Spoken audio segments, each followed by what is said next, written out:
आज हम लोग बात करेंगे नीट परीक्षा में जो धांधली होती है या कोई भी परीक्षा में जो धांधली होती है कितने वर्षों से चल रही है और उसको किस तरह से ऑर्गेनाइज किया जाता है।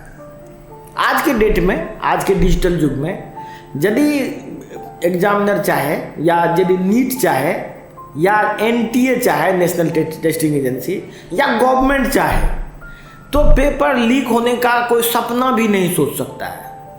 क्योंकि आज के डेट में विदेशों में जो एग्ज़ाम कंडक्ट होता है उसमें क्या है कि हर एक जगह लड़का पहुंच जाता है और आंसर शीट पहुंच जाता है। इसके बाद हर एक एग्जामिनेशन हॉल में एक प्रिंटर रखा रहता है और उसका जो टेस्टिंग एजेंसी जो मेन कंपनी है, मान लीजिए जैसे एनटीए है या दिल्ली में कोई आदमी है या गवर्नमेंट का कोई बॉडी है, वहाँ से वो क्लिक करता है और सब जगह प्रिंट हो जाता है क्वेश्चन। और जब जिस समय वो प्रिंट के लिए प्रिंट दबाता है उस व्यक्ति को भी नहीं पता रहता है कि कौन सा क्वेश्चन प्रिंट होगा, क्योंकि उसमें 1000-2000 प्रिंटिंग क्वेश्चन सेट रहता है और उसमें से रैंडमली सेलेक्ट होता है। तो क्वेश्चन के लीक होने का जब तक मिली भगत टेस्टिंग एजेंसी को नहीं है, एनटीए को नहीं है, तब तक क्वेश्चन लीक नहीं हो सकता। पटना में क्वेश्चन लीक हुआ, गुजरात में क्वेश्चन लीक हुआ, सब जगह क्वेश्चन लीक हुआ। और क्वेश्चन लीक में अब मैं बताता हूँ, क्वेश्चन लीक पहले भी होता था। आज से 30 साल 40 साल पहले आप लोग नाम सुने होंगे, रंजीत डॉन, इस टाइप का बहुत सारा नाम था, जो कि हर एक जगह अपने 20-25 या 50 लड़कों के लिए क्वेश्चन आउट करता था वो।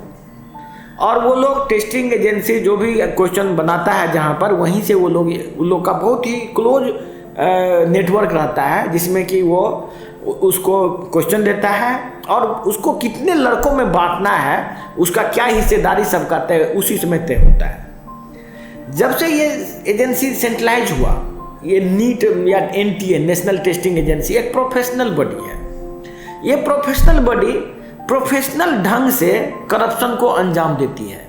प्रोफेशनल ढंग से करप्शन को अंजाम देने का मतलब समझिए, जैसे कि उसके चैनल में जितने लोग क्वेश्चन आउट करने वाले होते हैं वो सभी को गुप्त मीडिया से क्वेश्चन पहले ही पहुंच जाता है। उस क्वेश्चन को वो लोग, मान लीजिए पहले ज़माने में, आज से 10 साल पहले 200 से लेके 1000 लड़कों तक में बांटा जाता था। यही रेंज रहता था कि 1000 लड़कों को क्वेश्चन मिला और वो लोग एग्ज़ाम में इनडायरेक्ट वे में पहुंच गया। लेकिन आज के डेट में एनटीए 10-10 हज़ार, 20-20 हज़ार लोगों को क्वेश्चन बांटती है। ये कितना बड़ा स्कैम है आप समझ लीजिए। यदि ये 10,000 लोगों को क्वेश्चन बांटती है और एक आदमी से 10 से 20 लाख रुपया वो प्रोफेशनल बॉडी लेती है, मान लीजिए 10 लाख लेती है, समझिए ये 1000 करोड़ का एक बार में स्कैम है। तो मान लीजिए 10,000 लोगों को क्वेश्चन बांटा, तो ये जो अंडर द टेबल जो काम करता है, तो जो एनटीए है 10,000 में क्वेश्चन, 10 लाख में क्वेश्चन बेच दिया, उस तरह से प्रॉफिट शेयरिंग वो एजेंसीज के थ्रू होता है, वो जो बैकडोर है। अब इन ऑफिसर्स का, जैसे कि पहले क्या होता था कि एग्ज़ाम दे दिया, क्वेश्चन बांट दिया, अपना हो गया, बात खत्म। अब क्या कर दी ये national testing agency, grace marks के थ्रू अब क्या होता है कि ये लोग जो जिन लोगों को क्वेश्चन बांटा है, इसका रोल नंबर भी उन एजेंसी का साथ शेयर करता है कि हम इस रोल नंबर के स्टूडेंट को हमने क्वेश्चन बांटा है। अब एनटीए देखा कि ये रोल नंबर वाले लड़के compete नहीं किए, क्योंकि सब प्राय भूसगोल लोग ही क्वेश्चन आउट कराता है। जो लड़का को नाम लिखना नहीं आता है, जो लड़का मैट्रिक में, इंटर में फेल है, वो लोग क्वेश्चन आउट कराता है प्राय। उसको क्वेश्चन दे देने पर भी वो compete नहीं कर पाता है। कई बार वो मान लो कि जो लड़का मेरिट से 100 नंबर ला सकता था, क्वेश्चन आउट करा के 500 मार्क्स ले आए, तो पर भी compete नहीं करेगा। वैसे कंडीशन में वो जो एजेंसी घूस खाए हुए है, उसको फिर ग्रेस मार्क्स देने का एक बहाना खोज लिया कि हम लोगों को, ये लड़का लेट से आया तो उसके वजह से हम ग्रेस मार्क्स उसको हम दे रहे हैं। तो वो ग्रेस मार्क्स देकर उन लोगों को पास कराने की बात हुई। तो ये जो घूसखोरी है, ये जो सिस्टम में जो ये इस तरह से प्रोफेशनल तरीके से, जैसे कि आपको सुने होंगे जो प्रेस कॉन्फ्रेंस में, क्या नाम है उसका, एनटीए का जो डायरेक्टर जनरल है, उसने क्या कहा, हम लोग प्रोफेशनल बॉडी हैं, मतलब प्रोफेशनल ढंग से काम को करते हैं। यदि हम घूस भी खाते हैं तो घूसखोरी का मेरा लेवल बहुत हाई रहता है। तो बच्चों को मेरा रिक्वेस्ट है, जो बच्चे भी डॉक्टर बनना चाहते हैं या नीट में सफल होना चाहते हैं, मैं बताता हूँ, आप उसको दिल पर मत लीजिए। ये प्रोफेशनल बॉडी सब जगह सब दिन रहेगा, ये घूसखोरी सब दिन रहेगा। सरकार के लोग भी हो सकता है इसमें शामिल हो, नहीं तो मैं बताता हूँ, आज से 30 साल पहले एक बार क्वेश्चन आउट हुआ था, तो उस समय जो सरकार थी उसके मिनिस्टर आके बयान दिए थे पब्लिकली कि हम वैसे अफसर पर तुरंत सख्त कार्रवाई करेंगे। लेकिन अभी हम लोग किसी अफसर के नाम से, किसी सरकारी लोगों के नाम के वो सामने आके नहीं बोल रहे हैं कि हम कार्रवाई करेंगे। इसका मतलब है कि ये पैसा जो नीट या NTA नेशनल टेस्टिंग एजेंसी को मिला है, ये सभी में बटा है। ये मिनिस्टर में और लोगों में, अधिकारी में, सरकारी लोगों में, सब में इक्वल का बंटवारा हुआ है। और ये इसी वजह से हर एक आदमी रिजिड है कि हम री एग्ज़ाम नहीं कराएंगे। री एग्ज़ाम कराना एक सिंपल बात है। देखिए, री एग्ज़ाम कराना कोई बड़ी बात नहीं। जैसे एग्ज़ाम अभी हुआ, दोबारा एग्ज़ाम हो सकता है, ये कोई बड़ी बात नहीं। लेकिन री एग्ज़ाम से प्रॉब्लम क्या है, उसको समझिए। जिन लोगों से इन्होंने पैसा खाया है, जिन लोगों को फेवर किया है, जिन लोगों को गलत ढंग से दिया है, उससे तो पैसा ले लिया है। यदि ये कोई क्वेश्चन आउट होता है, री एग्ज़ाम होता है, तो इन लोगों का धांधली और ज़्यादा उजागर होगा। क्योंकि जो लोग पैसा देकर कम्पीट नहीं करेंगे, वो फिर वो अपने बयान देंगे कि हमने फलना को पैसा दिया था, इसको अब पकड़ाओ। तो ये स्कैम लोगों के साथ जस्टिस हो, इसके लिए मैं सरकार से गुजारिश करूंगा, या नहीं तो पब्लिक जो रिवोल्ट कर रहे हैं वो NTA के खिलाफ रिवोल्ट ना करें, ये उसके सरकार की प्रति होनी चाहिए। लोग जो आज सोचते हैं कि मतलब, हालांकि पब्लिक भी बेईमान है, ऐसा बात नहीं है कि पब्लिक में हर एक व्यक्ति ईमानदारी होगा, लेकिन ये सिस्टम लोगों को बेईमान बनाती है।